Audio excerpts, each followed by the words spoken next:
Basta Batas. Basta Batas. Basta Batas. Ang anonymous caller natin ay working as a security guard. Live siya sa kabilang linya.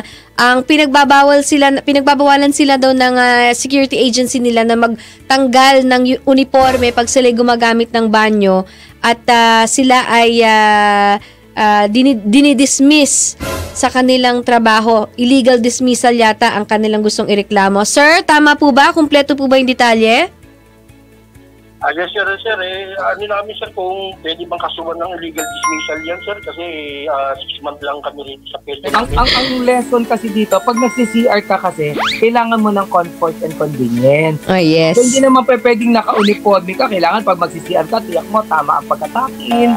Correct. Tapos yung medyas mo, syempre hindi naman siya makatwiran. So, kung tatanggalin ka dyan, sa tingin ko, pwede mong i-demand yan ng illegal dismissal kasi hindi naman nakaka-apekto sa trabaho yan. At tandaan natin, para magkaroon ng tamang dismissal ng isang empleyado, it must be based on a valid, justifiable ground. Halimbawa, natutulog, nanakaw, hindi pumapasok. So, ito yung mga ay mga grounds na pwede gamitin. Pangalawa, bagitin na rin natin, sakaling mag-aalis ka ng empleyado, hindi lang po basihan na merong validong ground. Kinakailangan ng observance din ang tinatawag na procedural due process.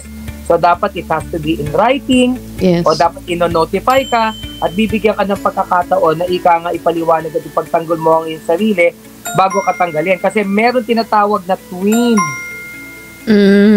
due process requirements. Yung tinatawag nating substantial, it is based on some valid ground, at yung tinatawag po nating procedural na kung saan nabigyan ka ng pagkakataon na may pagtanggol mo ang iyong sarili.